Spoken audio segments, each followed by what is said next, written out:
Good afternoon, and thank you to everyone who's here on site today and for everyone who's watching online and watching on C-SPAN. It is my pleasure to welcome everyone back to the Library of Congress. I'm Roswell Encina, the Chief Communications Officer for the library, and on behalf of the Librarian of Congress, Carla Hayden, I am happy to welcome you to the Friends of the Library of Congress event, 50 Years of Watergate. Today is the 50th anniversary of the break-in at the Democratic National Committee headquarters at the Watergate complex. There is no doubt this scandal has had a lasting effect on history and everything from politics to journalism to American culture over the past 5 years. Gate is now a word added to almost every scandal or controversy. I'm thrilled that we have such an esteemed panel here to commemorate this anniversary and discuss this scandal's far-reaching and lasting impact. The Library of Congress is home to more than 50 collections related to Watergate. Yeah. These collections include papers from administration officials, journalists, justices and judges, members of Congress and staff, and much more. We have numerous people with us today whose collections or family members' collection are included to the library's holdings, such as panelist Leonard Downey Jr. To all of you, our deepest thanks. These collections not only provide insight into Watergate and the Nixon presidency, but other related topics such as impeachment, executive privilege, wiretapping, and much more, which lately we've heard a lot of too. Our manuscript division has brought out a great display of items here today from the collections that I encourage everyone to view after this panel. They're in the room right before, that small little room in this long hallway you walked into. In addition to the items next door, the library also has a Watergate exhibit in the Great Hall that is open to the public until September. So be sure to stop by tonight or come back with family and friends this summer. And of course, for those watching online, you could visit and look at these collection items at loc.gov. Now, before we get started, a few quick thank yous. First, to our friends of the Library of Congress and Madison Council members who are here today. Your support helps us enhance the library's collections and bring them to life through programs like this. And if you're not already a friend of the Library of Congress member, I encourage you to look it up online and join. We want to thank our friends and our colleagues at the Manuscript Division for all their work with these collections and the events and exhibits leading up to this anniversary. And last but not least, I know you're not here to listen to me talk, our speakers. Thank you for taking the time and bringing your incredible expertise to this conversation. Now, I am happy to introduce my colleague, Ryan Reftier, an historian of the modern US in the library's Manuscript Division. He oversees collections pertaining to the law, Congress, journalism, non-governmental organizations, and LGBTQ+ activism. I have to give Ryan a special shout out. He is the co-author of the library's Watergate LibGuide with Connie Cartledge, who is also here today. There she is. And so Ryan's also writing numerous blogs related to Watergate and helped organize this event. Here's Ryan. Thank you everyone for being here. First, I just want to say thank you to Development Office, Kathy Milliken, Laura Sadini, Andrew McCarthy for all your help with this. To MMG, Latasha Bullard and Thomas Odom for handling all the AV. To Events Office, Nichelle Wingfield, who's been critical with just putting all these things in motion so that everyone could be here today. And of course, to my own division, Janice Ruth, the chief, and Bridget Burke, head of acquisitions and outreach for all their support. But especially to the reference librarians, the archivists, the techs, and my fellow historians who make it a very special place to work, where I do think they both facilitate and create new history for the country that everyone can enjoy and kind of engage. For example, Shall Not Be Denied, the exhibit that you can see online about women's suffrage that Janice Ruth and my colleague historian Elizabeth Navarro put together, exhibits this, as well as the Rosa Parks exhibit by Adrienne Cannon. They're both online, and I'm flattered to be a part of any of it. I have to hype one person in particular. She is the James McCord to my G. Gordon Liddy, the John Ehrlichman to my H.R. Haldeman. I don't actually know if those analogies work, but she is the Dean Smith, not the Mike Krzyzewski of archiving, Connie Cartledge, who's already been mentioned. All of this today is a result of our collaboration over the years. I've been here for 7 years. Connie's been here for many more. And I can say just one example is in 2016, we got the Broder Papers, and you've seen some of these items on display. And she pointed out, hey, there's this great letter from James M. Cain. Now, I don't know how many of you guys know or are familiar with Noir, Double Indemnity, The Postman Always Rings Twice. Basically, he's this master of noir, very into intrigue and conspiracy. He writes Broder this letter in April of '73. And he's like, I know this is a great article, man, really great, but I know you're not telling me something. You're holding something back. And he goes on to just slay Nixon. The king doesn't have any clothes on, he wrote. It's time we had done with the pretense that Mr. Nixon isn't involved in this matter. For despite his much described isolation, his distaste for consultation, his addiction to solo decisions, he's notoriously a politician, sharp, ruthless, and practiced. And one distinguishing mark of the breed is a passion for inside stuff and knowledge of what goes on. His actions were not only impeachable, but indictable, and he had to resign. Okay, fair enough. But then at the end of the letter, he does this. Spiro Agnew, tactless and rough though he may be, has one great attribute in his favor. He's honest. So far as the record shows. So that obviously, I'm 46, I'm Gen X, and irony is my thing, and I love noir, so I was like, this is fantastic. And the seed was planted. But in a way, it kind of gets at Watergate. Garrett Graff talked about this. It's so confusing, it's hard to know what actually happened when you try to follow all the threads, and it's almost like being in a noir story itself. So really, we're just noir characters kind of like feeling our way through it all. And with that, I want to introduce our panel. First, Leah Wright Rigueur is Johns Hopkins University historian, Justice Fellow at the Carr Center for Human Rights at Harvard, and a faculty fellow at the Harvard Kennedy School. She is the author of The Loneliness of the Black Republican. She is also a contributor to ABC News, and she used the Edward W. Brooke papers, who you can see both in the display and in the Great Hall in her book, and so we're happy to have her. Rick Perlstein, historian and author of Before the Storm, Nixonland, The Invisible Bridge, and most recently Reaganland. Perlstein also served as an associate producer on the recent television series about Martha Mitchell and Watergate, Gaslit. Obviously happy to have him as well. Leonard Downey Jr. Leonard Downey Jr. served as Metro Desk assistant editor during Watergate, executive editor of the Washington Post from 1991 to 2008, and an author of the recent memoir All About the Story, documenting his time at the Washington Post. As was already mentioned, he has donated his papers to the library. They opened recently, and if you want to know more about them, you can check out the Unfolding History blog page at the Manuscript Division to read more about them more broadly. Happy to have you here too, Len. And Dwight Chapin, formerly Deputy Assistant to Nixon and author of the recent memoir, The President's Man, The Memoirs of Nixon's Trusted Aide. Dwight is here to give us a view from inside. What did it look peering outwards to the media and the public during the entire scandal? And of course, you need a formidable mind to moderate this panel of intelligentsia. And we've got Margaret Sullivan, former editor of the Buffalo News, former public editor of the New York Times, and current Washington Post media columnist. She's also the author of the forthcoming memoir about her 4 decades of experience in journalism, Newsroom Confidential, that I believe is coming out in October. And with that, I welcome them all up to the stage and let everything begin.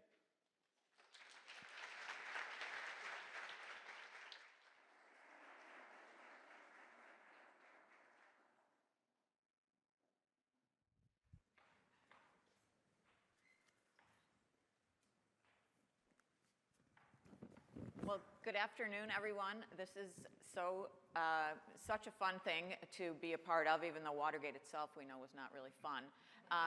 But certainly very interesting to have this opportunity. And I'll just start out by saying that sometimes life is very strange. I was having breakfast this morning in the restaurant of the Hamilton Hotel, thinking about this event, of course, and the anniversary, which is today. And I looked up and said to my breakfast partner, that looks kind of like Carl Bernstein. And she said, it is. And I said, and who's that guy next to him? It was Bob Woodward. So that's the way the day started out. So I thought that was auspicious. I'll get to questions. This is actually a very interesting, great panel we have. And I'll just mention that we do have an opportunity for audience questions. And that will happen at about 5:45, so that we wrap up by 6. And I would urge you to, there will be a roving microphone, so if you raise your hand, somebody will get you the mic, and you can fire away. Some of my colleagues from the Washington Post are here, and Don Graham is here, so I know that we'll have some heavy-duty journalism happening. William Galston of the Brookings Institution told my colleague Dan Balz recently, "We have been living for nearly half a century in the world that Watergate made." And as of today, as you know, the word nearly goes away. It is 50 years. So with that, We want to understand just what that means. And I think you'll forgive me if I have the first question go to Len Downey. So Len, with the benefit of hindsight, how much of what happened, including Nixon's ultimate resignation, can be tied to investigative journalism in your view? It began with investigative journalism. It began with a break-in, a local story which Carl and Bob were assigned to. It stayed on the local desk of the Washington Post for the duration of the scandal. And you were on the Metro desk yourself I was on the at that Metro time? desk. I was the number 2 editor on the Metro desk. Barry Sussman, the city editor, worked under me, and Harry Rosenfeld, my boss. And Barry was brilliant. Barry, who just died very recently, was really the third part of that team with Carl and Bob. He was the one who could tell them what they were telling him about what they were finding. He could give them an idea what that might mean, and then that would push them on to the next story. He was really brilliant. When the movie came out, the book All the President's Men, and the movie came out, he decided to write his own book and left the Post, and then I edited Bob and Carl and the rest of the Watergate coverage from then until the president's resignation. To answer your question, investigative reporting had a lot to do with it because I don't think you would have had the attention that was eventually paid to it without their work. There are other people who deserve credit. Judge Sirica, who revealed what McCord had told him about higher-ups being involved, which until then nobody would believe until the judge said so. And obviously the Senate Watergate Committee. By the time the Senate Watergate Committee was doing its work, there was less for Bob and Carl to do because they had many investigators doing a great job. But it really, I just do not think we would have wound up where we wound up without Bob and Carl's work. For the longest time, we were alone for a number of months after the break-in. Other journalists didn't really pick up on the story. Other news media didn't. Our own political staff really wasn't interested. David Broder's son is here today. The distinguished David Broder, my favorite political reporter of all time, told me afterwards, he said, we covered the stories between the lines like baseball. Watergate was way outside the lines. We couldn't understand what was going on for the longest time. So eventually, thanks to Walter Cronkite, who devoted the first 15 minutes of his show one night, which was unheard of before then, probably unheard of since then, to Watergate, to try to tell the American people the Washington Post has been doing something you ought to know about, holding up front pages of the Post, holding up diagrams of what happened. And so that helped get it started. But lots and lots of other people got involved before it was over. So pretty much 98%, right? No, not that much. Just kidding. I think that's a good picture. I'm going to go right down the row here. So to Dwight Chapin. So Dwight Chapin, 50 years and 4 months ago, you were at President Nixon's side when he made his historic trip to China. Yes? And you write about that in your memoir, Yes. The President's Man. But a few years later, you were the first person to go on trial in the aftermath of Watergate, and ultimately you did serve a prison term. Yes. So in this past February, in an interview with The Guardian, which I think was associated with your book being published, you said, "There's no question I was heartbroken. There's no question I went through hell, but so did he," meaning President Nixon. So I want to ask you, now that you have 5 decades of perspective, do you have regrets about your own role or what you saw and countenanced and were a part of when you were in the White House? Yes. Thank you. Thank you for having me here and for all of you being here. And obviously, the bulk of the audience is on my side on this argument. You can pretty much feel it. I feel incredibly comfortable, so thank you. No, I in my book, The President's Man, I make the point that serving President Nixon and all of the privileges and everything else that came my way, and it was an incredible experience and a wonderful experience. The only problem was that there was a price tag called Watergate. So when that happened and I went through it, it was traumatic for me, it was traumatic for my family, obviously for the country. but maybe most of all for President Nixon. He was a very proud man. He was a very good man. He had worked hard for the public his whole life. For decades, he had done public service, and he had to resign. And I say in my book, I think that was probably his own hell and as bad for him as me having to go to prison. I would also like to make the point, because I think strategically, you have to understand the atmosphere in which all of this happened. I agree with you, sir. I think investigative reporting was key in this. I also look forward at the end of this meeting Mr. Broder's son, because I too think he was one of the great reporters of all times, and I got to know him. But I want to make this point. Nixon was riding so high. There's something about it in Washington. I remember seeing the cover of Newsweek magazine, and it had Michael Deaver on the cover and a Jaguar parked out over here on the other side of the Capitol with the Capitol in the background, and here was this thing on this great lobbyist. And I was working in Tokyo at the time, and I called Bryce Harlow, who was one of the great understanding persons of Washington. I said, Bryce, what do you think of that cover of Deaver in the magazine? He says, watch for the fall. And you know, with Nixon, we went to China, he came back, we went to Russia, we came back, he goes to the convention, he comes up, he's approaching that election, he is at a popularity level not to be believed.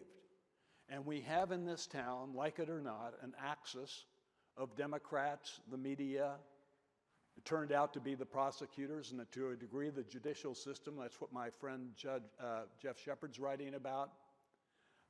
And so we weigh that against all of the investigative reporting and everything else. We think that this was a political event, and it was. It had criminal aspects to it, no question. But Richard Nixon, at the end of his life, said he considered Watergate his last campaign, and he lost. But his definition of the last campaign was because he viewed it as a political event. Okay, I have more questions for you, particularly about your views of Mark Felt. So we'll get to that. Okay. We'll get to that. So Dr. Regur, your 2016 book, if I have the date right, is titled The Loneliness of the Black Republican. And I know that in writing that, you relied on the papers of Senator Edward Brooke, Republican of Massachusetts, who'd been a stalwart Nixon supporter and whose withdrawal of support was so notable that it was the lead story in the New York Times on November 5th, 1973, almost exactly a year after the landslide re-election victory. So give us some perspective on what you learned about Brooks' involvement, his change of heart, and you know, what that has done to your overall thesis about Black Republicans. Sure, and first, thank you all for having me here today and being part of this retrospective. This is absolutely wonderful, and it's such an honor to be on stage and to be able to talk to all of you. You know, one of the things that defines Ed Brooke, at least in the majority of his political career, is that he's known as a politician with integrity. Right now, that may seem like no small feat, but it's what makes up who he is. And in fact, it's not until the people of Massachusetts believe that he no longer has integrity that he actually loses his re-election bid in 1978, right? There's actually, you know, there's polling data on that and behind it. And it comes into his relationship with Richard Nixon, which is a complicated relationship. Nixon originally asked him to be a member of the cabinet. If you guys are familiar, 1968, when he's assembling the cabinet, there are no black members, and that's because two of the black people that he asked turns him down, and one of those people is Brooke. Allegedly, one of the positions that was on the table is for Attorney General, right? And I always like to think, what does that look like? What does it look like if Edward Brooks, former Senator Edward Brooke, is Attorney General as Watergate is happening? But it doesn't happen. He remains in the Senate. He is part of a group that goes to, that travels overseas in Southeast Asia and to answer questions and brings them back to Nixon. He's pulled in time and time again on issues of race and economics, and in particular, urban housing questions of urban housing. So he's constantly pulled in. He's also very vocal in what he thinks Nixon should be doing and what Nixon is doing wrong, right? So there's one point, there's a story that Brooke tells in his papers, where he's sitting on a plane with Richard Nixon, and he says, you can't run a campaign that's called law and order, law and order, law and order. People are gonna see that as racist. And he says, it is racist, and I'm being called all kinds of things every time I go out and try and stump for you, and in fact, I'm gonna quit. As soon as this plane lands, I'm no longer stumping for you. And Nixon says, well, tell me how to change it. How do I fix this? Now, of course, there are all kinds of cynical things that go into that, but he is asking in the moment, and Brooke says, add justice. You have to do law, order, and justice. That changes the meaning of it. So I think, as we think about this complicated relationship that's going on, this back and forth, where Brooke says that he feels like he can be honest with Nixon, but also has a view of Nixon that is very calculated, that is very, very, how do I wrangle this person? When Watergate happens, and as Brooke begins to have his staff do their due diligence around it, he becomes increasingly convinced that the president has to step down. That in fact, by the president remaining in office, and as this mounts and as it grows, that he is doing a disservice, not just to his country, right? He says this over and over again, but in the fact that he is damaging the promise of what the Republican Party can be. So he says, when he comes out and he becomes the first Republican to say, Mr. President, you must resign, it's a huge moment. And it's not, I wouldn't necessarily say that it's a huge moment for Black America, right? Because if you look at journalism surrounding media surrounding Black America in that moment, they're saying, what took Ed Brooks so long, right?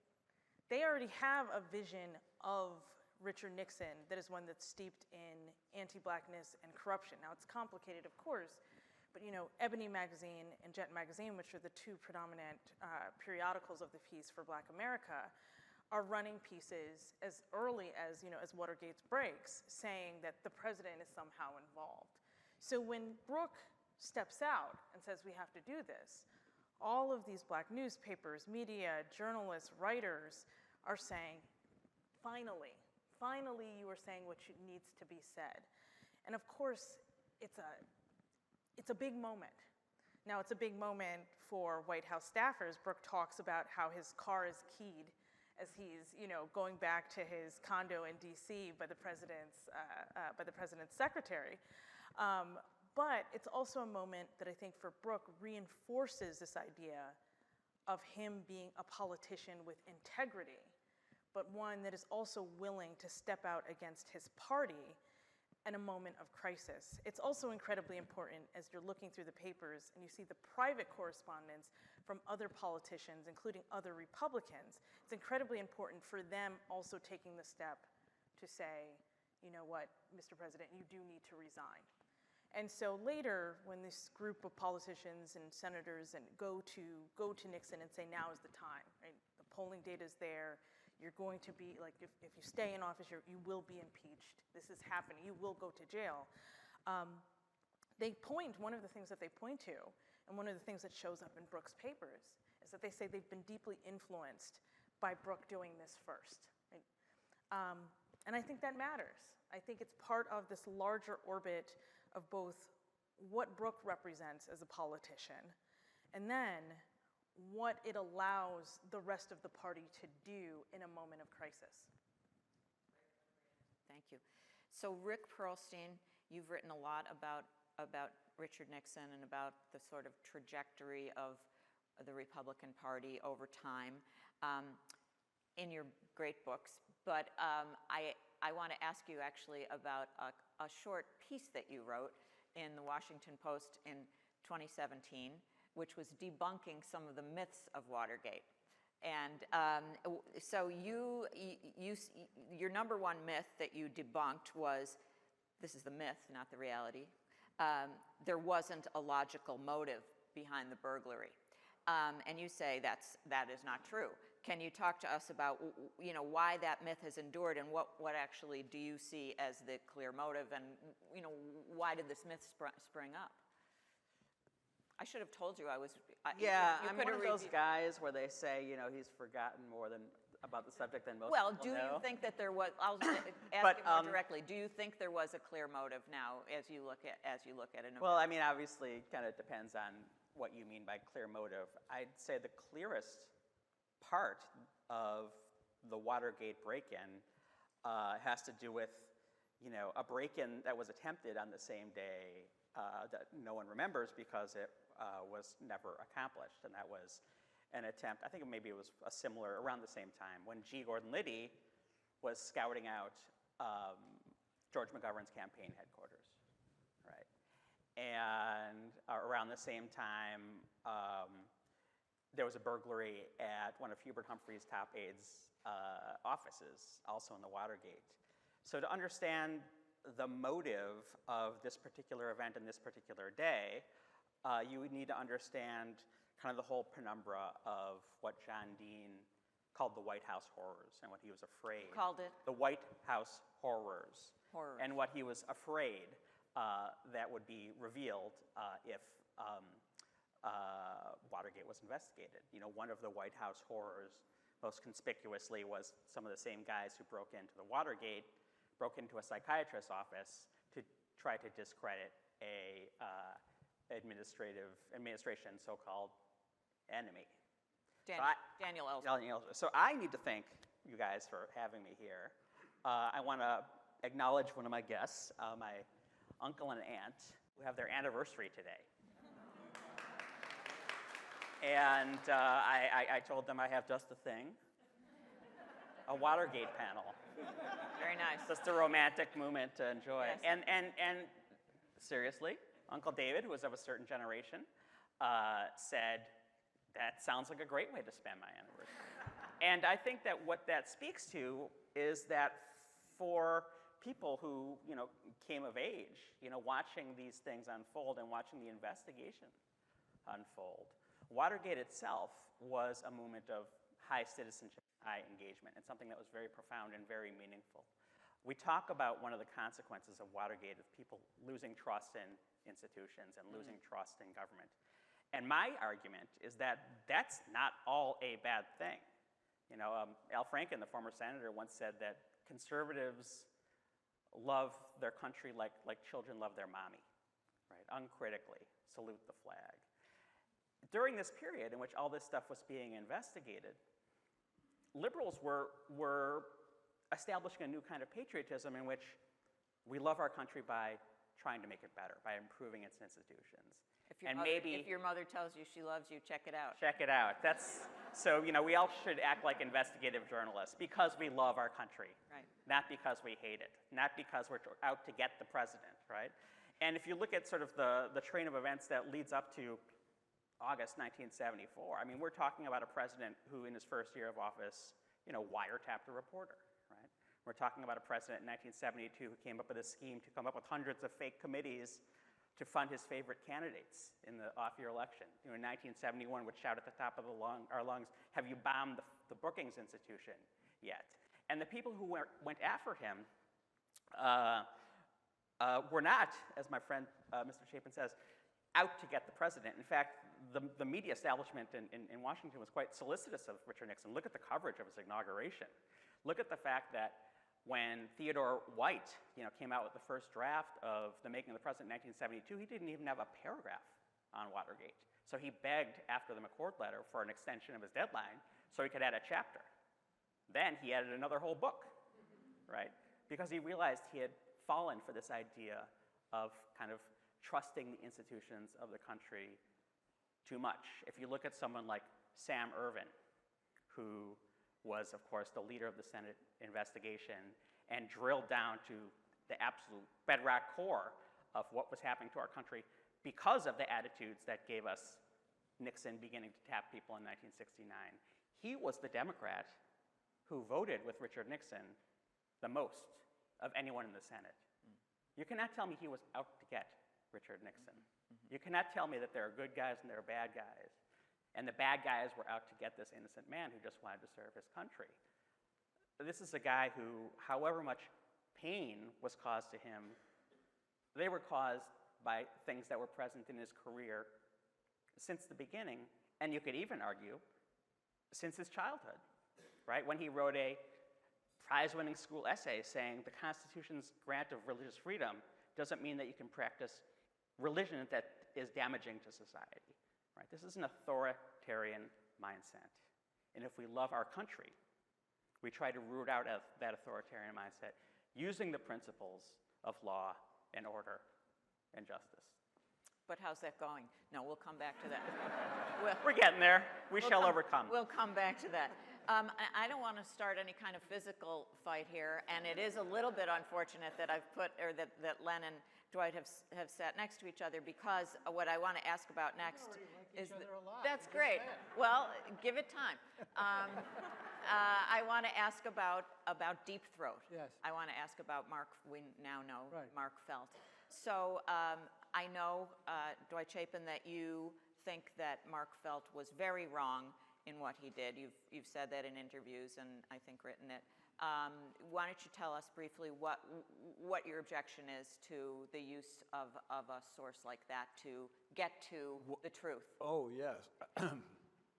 Well, let's not use, let's look at it this way. I was raised in Kansas and then California to respect the FBI. I was respectful of the FBI. I never lied to the FBI. I told them the absolute truth from day one. Okay? My issue was a grand jury issue, which is different than the FBI.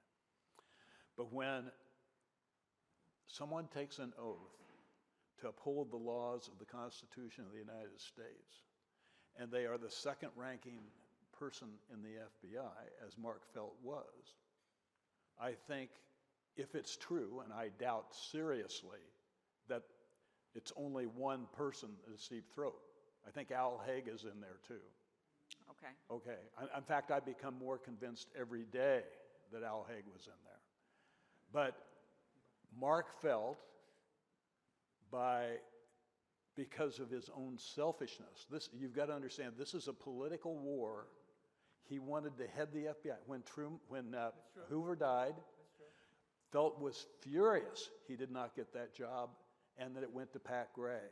So he decides that he's going to leak this information to Bob Woodward and that he's going to embarrass Nixon, and Nixon's going to get pissed off, and he's going to fire Pat Gray, and he's going to take Mark Felt and make him the head of the FBI. I'm shorthanding it, but that's kind of the strategy. And I look at Mark Felt, and I can have nothing but contempt for that as an American citizen. Forget whether I'm a Republican, Nixon person, whatever. To me, that's just outrageous. Okay, how do you really feel, though? Okay, and I would like, Len, if you would talk about the role of Mark Felt and the role of sources like that. And then, just fair warning, because I actually do want to take audience questions, I'm going to kind of do a lightning round in which I ask everyone what, in your particular area of interest, what is the most lasting legacy of Watergate? So, but All right. Well, Bob Woodward met Mark Felt in the White House when Bob was in the Navy. They were both in an anteroom waiting for a long time for their appointments, and they got to know each other well, and they liked each other. Bob contacted Mark Felt on a couple other occasions for help with stories, which he gave him, but Felt was very reluctant to talk to him about Watergate. And that famous underground garage scene in the movie is pretty accurate about that. It does show how reluctant he was. Back at the newspaper, we were concerned about making sure that we knew who all their sources were, except for that particular one.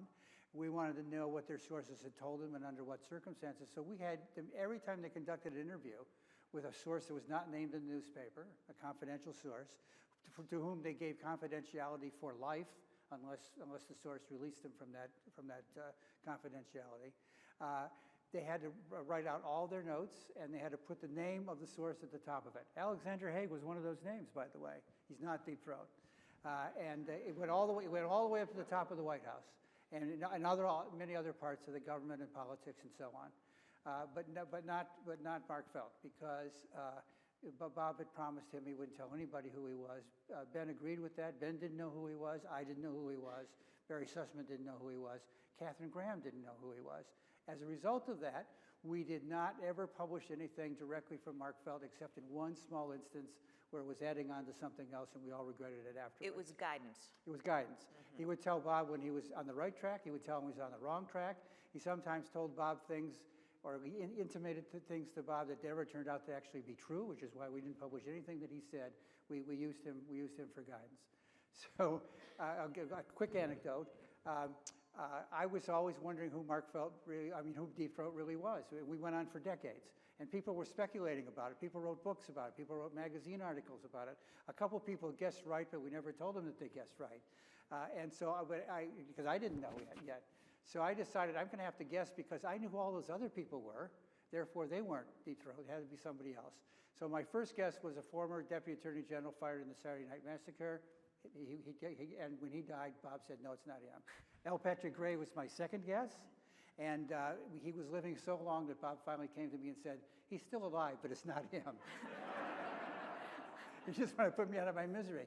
So then I thought really hard, and I realized Mark Felt, now number 2 in the FBI, number 3 in the FBI, when actually I dealt with him a couple times on stories, first as a reporter and then as an editor. So I wrote his name down on a piece of paper, and the reason why I thought it might be him, I gave it to Bob, and I said, when he dies, when Deep Throat dies, I want to know if this is the name, this is the right name. So as you may recall, Mark Felt's family wanted him to be outed, wanted him to be known as Deep Throat before he died. Bob went to see him, took him out to lunch. Felt barely knew who Bob was. He figured the dementia was so far gone that he really couldn't consent, so he didn't do it. So the family went to Vanity Fair, published it in Vanity Fair. Right. Bob Woodward, Don Graham sitting in the front row here, I was conducting an editor's retreat and going on some long spiel like the one I'm doing right now. They all had to listen to me because I was the editor. And everybody's phone goes off, and we all turn it off, except for Don, because he's a Boy Scout. He figures somebody's calling him in the middle of this meeting. It must be important. He goes outside. There's a big picture window. I can see him out there, and he goes, and I did. And it was Bob Woodward on the phone. And he told me about the Vanity Fair piece, and he wanted to talk me out of the Post identifying him because he still didn't have his permission. So I raced back to Washington, breaking many speed limits but not getting arrested. And I told Bob, it's over. And so we went ahead and did everything.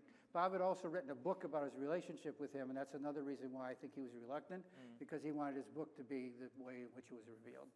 Huh. He never did that again, though, huh? No. Right. Okay. Leah Wright-Rigueur, what is the most enduring or important or significant legacy of Watergate in your view, and given your particular area of expertise?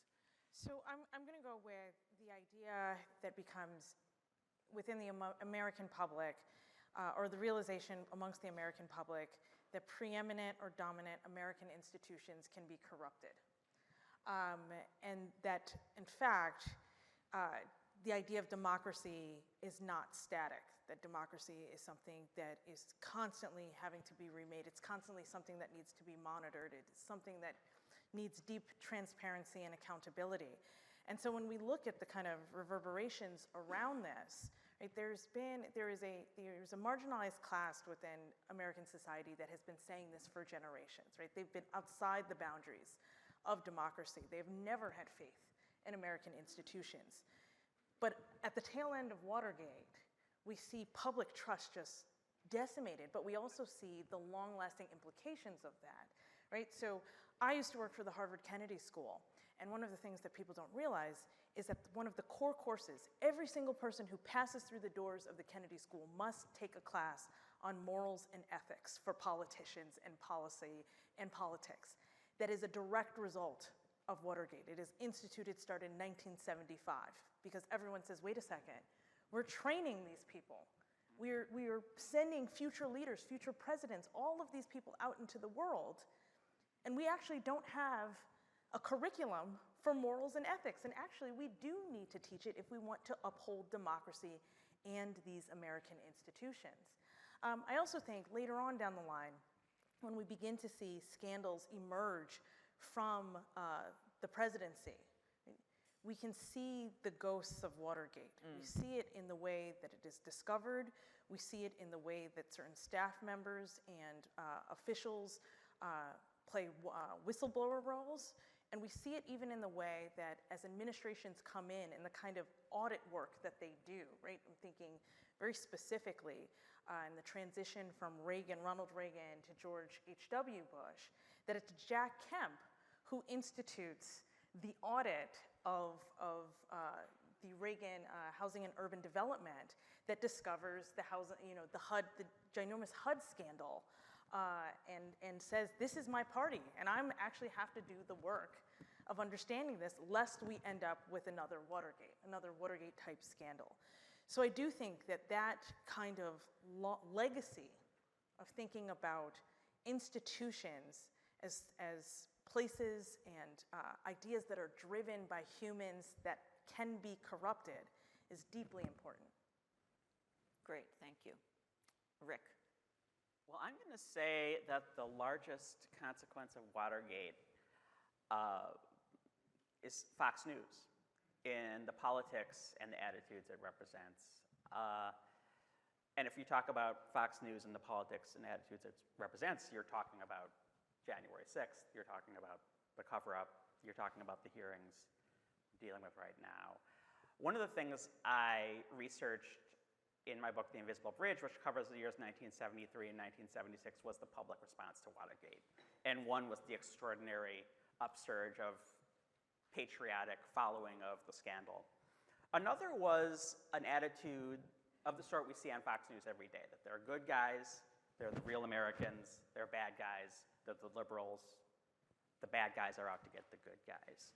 And you saw it among, if you don't mind, I'm just going to read some excerpts. As I said, I've forgotten more about this stuff than most people remember. You see it among some public officials, but very few, like Ronald Reagan, right, who says the Watergate burglars were not criminals at heart.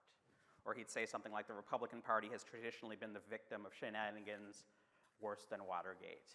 But most of all, you saw it in a very curious place. You didn't see it on the news or in newspaper articles. You saw it in letters to the editor, right? So it's almost like kind of beneath the surface. It's almost like a counterculture. You see people saying the liberal media is a pack of howling wolves, printing every sleazy rumor that comes out of Washington before it is declared fact or fiction. Nobody was murdered, nobody was maimed, and then there was a bumper sticker, how many people died in Watergate, and then they'd have a picture of Ted Kennedy, right? Someone would say it's been over 20 years since I heard a word about the lost 81 million that disappeared during the New Deal, Fair Deal years. The liberal politicians who are the most indignant in the news media, which scream loudest about Watergate, are the same ones yelling witch and McCarthyism whenever their group is caught with their hand in the cookie jar. It's the both sides stuff that you write about so eloquently, Margaret. Wiretapping at the Watergate was a childish prank compared to the massive fraud perpetrated by the American public in the election of John F. Kennedy.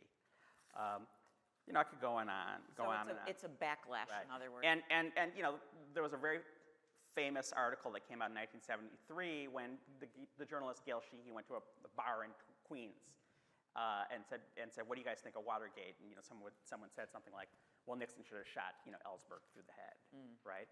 And while this is going on, people like Pat Buchanan and Chuck Colson are saying, where's our TV network, right? And Roger Ailes, who worked inside the White House as a consultant, said, we could come up with, our own communications network. And Gabriel Sherman and other people have written the history. That comes directly out of Watergate and the idea that we need a medium that can broadcast the idea that you, the ordinary American, are being put upon by forces that are malign and evil because you are a decent person, right? And we now see the consequences of that. And that comes straight out of what was going on in the White House and how the White House and some of its people like Bruce Hershenson, Buchanan, Colson, Clark McGregor, who went after the Post and said the only reason they were going after this was because they hated Richard Nixon. I guess the other papers that didn't investigate Watergate so much loved Richard Nixon, right? that was institutionalized, and now we see the consequences of that. Okay, very interesting. I know you want to respond to every single thing that's been said. No. But I actually want to ask you to answer the question, what is the most significant legacy of Watergate in your view? Yes, and I think it zeroes right in on what Rick was talking about. I think one of the most consequential things that's happened, and it flies in the face of probably what a lot of people in this room think, and that is it couldn't happen now. And the reason it couldn't happen now is the age of NBC, CBS, ABC, the age of the New York Times, the Washington Post, and the LA Times, the age of that media era that we were in is gone. It has been fragmented. We have cable systems, we have the internet, we have conservative voices everywhere. If Richard Nixon was going through what he went through today, he would have never resigned, he would have never been impeached, and the country would have been locked probably in this 50-50 situation that we have, which raises a whole other set of questions that we need to figure out how to get around, how to talk to one another, how to cooperate, and how to move this country ahead. But my view is that what we witnessed and what I went through and what the president went through couldn't happen again. I agree. I agree with you. In fact, I think, and it ties in with the media situation as well.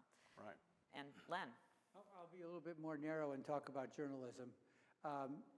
Before Watergate, before the Pentagon Papers, Watergate, to Vietnam, there was very little investigative reporting in the American media for decades. I was one of the few investigative journalists in the 1960s at the Washington Post, and there were some others scattered around the country. We mostly focused on local things. There was no investigative reporting about the national government or national politics or anything like that. Not to mention, no investigative reporting about anything outside government either, corporations, charities, schools, religion, et cetera. And as a result of Watergate, as a result of the fame of Bob and Carl and the movie and all of that, the investigative reporting took off throughout the American media and remains today the most important thing the American media is doing is investigative reporting, what I call accountability journalism, holding every aspect of American life accountable to the rest of us, sports, entertainment, what have you. And good examples of that, of course, are the Me Too movement, which grew directly out of investigative reporting. The investigations of the Catholic Church's treatment of children grew directly out of investigative reporting. Just a few days ago, the Southern Baptist Convention had to deal with sexual harassment in that particular religion as a result of investigative reporting. And so that to me is the most important legacy of Watergate. Very good. Thank you. So we need someone to break the ice and ask the first question. So yes, there's a hand up over there. And please, everyone, think of what you might like to ask. Hi, just for full disclosure, my name is Will Gray, and L. Patrick Gray was my grandfather, so I'm coming at this with a little bit of bias right away. I think Mr. Chapin, my family and I can probably understand a little bit about what you talk about with the hell that you went through.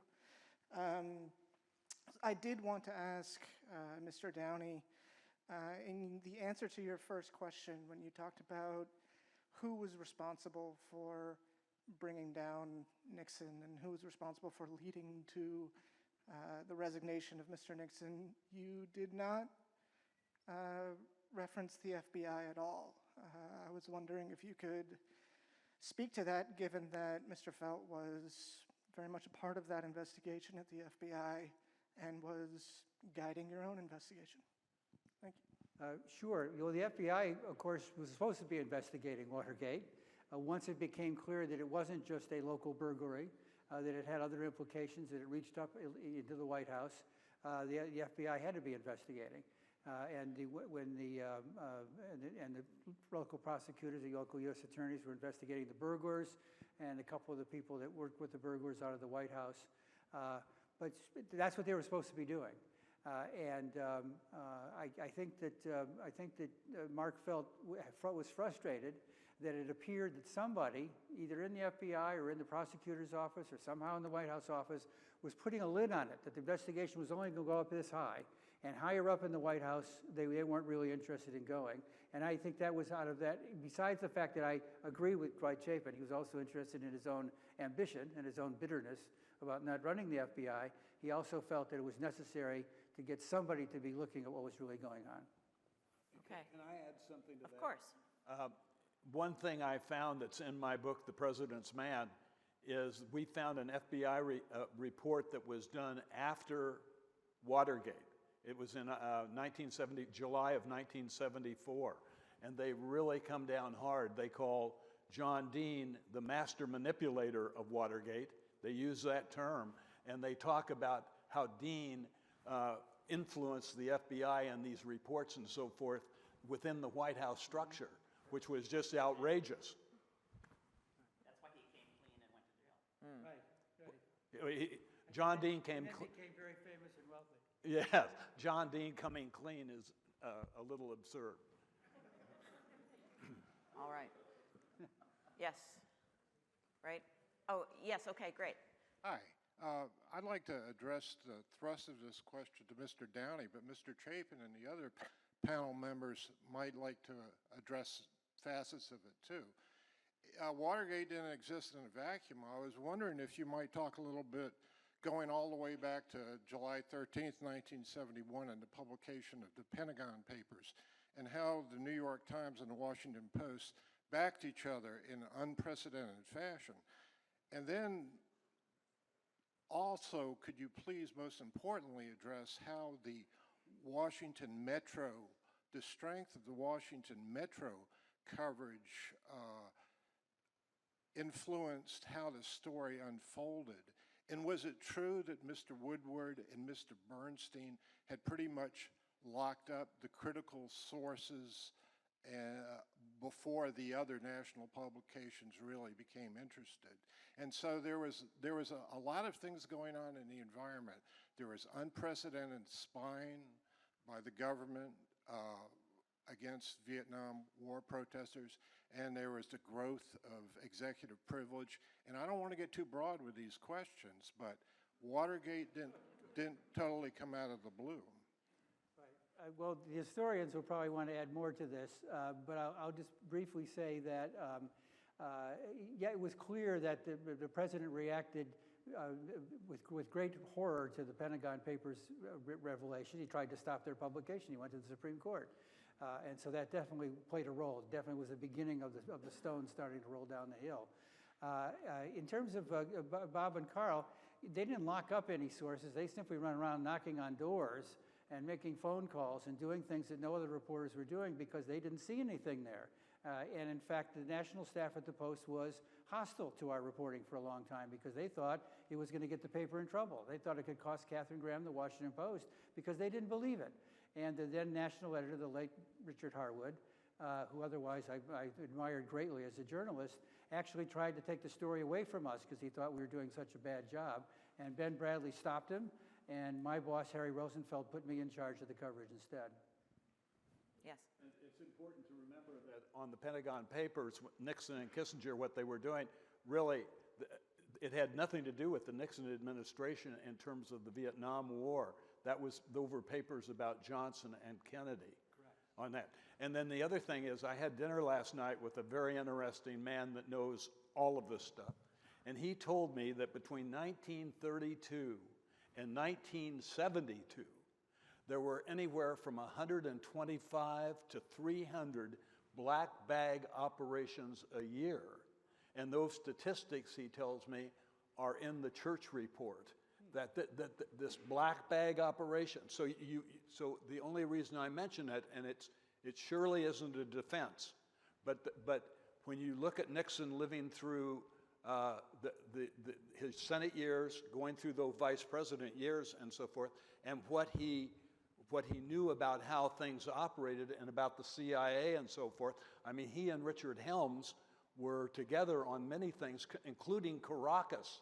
which I had not known until there's a new book out called Dancing with Scorpions about the CIA, Dick Helms and Richard Nixon.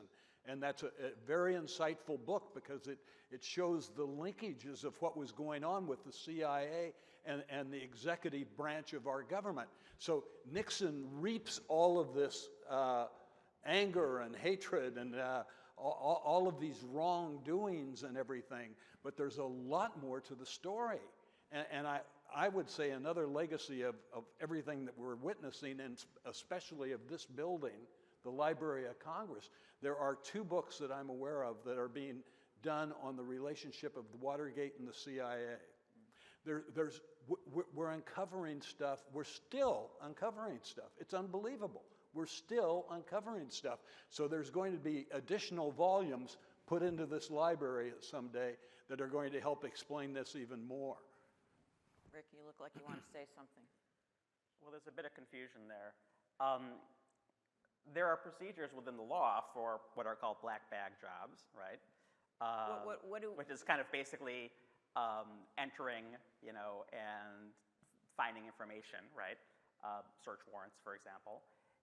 And the point about Nixon's operation of SAME was that in a famous memo written by one of his staffers, Tom Charles Houston, in 1970, he said, the FBI is not doing this stuff, we got to do it ourselves, and it's clearly, quote unquote, illegal, right? And then Nixon says, that's a great idea. Then he says, well, you know what? I had second thoughts. And then what happens in the basement of the White House by the plumbers is largely the same thing. All right, I want to move to another. I just want to make I want to one more move point. to another question. There are, All right. for example, I mean, Dwight in his book says things that there are memos that directly contradict what he says in his book. Okay, I'm going to go to an audience question. Sir. But this can be continued at the cocktail hour. I'm Jim Jones, and I wanted to ask a question of Dwight Chapin.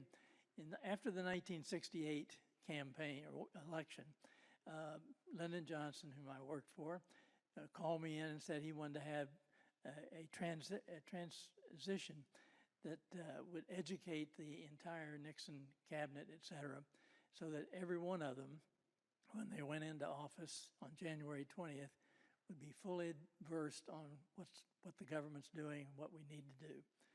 And so we had a meeting at the White House in the diplomatic reception room. With I don't think you identified yourself. Jim Jones. Ah. And President Nixon and all the cabinet people and the Bob Haldeman, Dwight Chapin, et cetera, were there.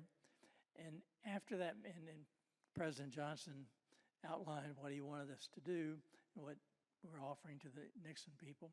After the meeting, I went to President-elect Nixon and said, if I need to reach you, do you have a phone or something where I can get you? He said, if you can't get me, call John Mitchell. He is the only one who thinks for me, speaks for me. And after that, I was shocked at that because Lyndon Johnson never would have allowed that. And I thought I had no reason to suspect anything that Nixon was going to do or not do. But I thought this is the kind of thing that Johnson would never do. What was that thought about? What that was all about was the how was fact it that received in the staff of the Nixon White House? Pardon me? How did the Nixon White House deal with that? Well, Nixon wasn't in the White House. You're talking about the transition. And at the law firm, Nixon's office was right next to Mitchell's.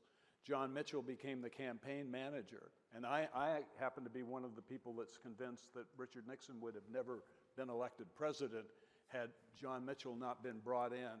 In '60, with Kennedy, the criticism was that Nixon tried to self-manage his campaign and that he needed to delegate that in '68. He did do that. He delegated it to Mitchell. So all you heard, Jim, was Nixon saying to President Johnson, if you need to reach me, call John. So that it was a closeness of the relationship. Had nothing to do with what we're talking about today in terms of Watergate. Okay, so I need to wrap this up soon, but I actually want to turn to Dr. Reger, and I'm going to spring this on you, so I'm sure you can react spontaneously. But because we are in the midst of these January 6th hearings, and there's so much discussion about the current Republican Party, which is certainly an interest of yours as a historian, what do you see as the present and future of the party? I mean, there are books that can be written about this, but where do you see the party going from here? The party's there. It's gone. I think that the Republican Party that the majority of the country has known in their lifetime has completely morphed in to the thing that it used to play footsie with under the table. I mean, one of the remarkable things that I always come back to when I talk about the evolution of the modern Republican Party is that the two major political parties, after major losses, usually undergo a lot of soul searching. They do a lot of work around identity. Who are we? What do we represent? Who are we not bringing in? The Republican Party does this. In 2012, the autopsy report, they have a part 2 that comes out in 2013. They do everything the opposite of what they say they should do in that report. And it works. And it's a lesson, and I think it's a powerful lesson, particularly because of the distance between what Republican leaders and elites believe and what they've been doing for a very long time, as opposed to the base. We know that the base has believed in several things that are out of touch with Republican leaders, with Republican elites for a very long time. Social Security is a great example, right? The war in Iraq is another great example. Immigration and immigration reform is another example. So when Donald Trump descends into the party, right, and a lot of people focus on Trump. Personally, I am sick of talking and focusing on Donald Trump. But when he descends on the party, what he does is give voice to something that has already existed. And he helps move that from the margins into the mainstream. When January 6th happens, and it's not just January 6th, it's the lead up to January 6th, including the attempt on Governor Whitmer's life in Michigan, several other attempts that happen along the way. Couple that with the reaction to the George Floyd protests throughout the summer of 2020. So when January 6th happens, it should have been a signal to all of us that something is radically off here. Something has changed. And so the Republican reaction to January 6th, the immediate reaction, was one that I think was reflective of the old Republican Party. It was one of Republican elites. It's Republicans saying, this cannot stand. The part where we should be concerned was when 1 month later, it changed. The very same people who are saying this cannot stand, this must be prosecuted, this must be brought before us, are shifting to saying, we must move on. This is not important. There are more important things. I'm not quite so sure what's more important than democracy in this country. And so this is where the party is. I will say one thing. I do think that there are people, and this is a flashback, I think, to what has historically happened within the Republican Party. There are people who exist within the party who don't want to see it go in the direction that it is. And they're in a crisis. This is a crisis moment, and it is a moment for truth-telling. It is a moment for standing up. Oh, all right, soundtrack. I like that, right? Patriotic music, all right, save the country. But it's a moment to stand up and to be bold.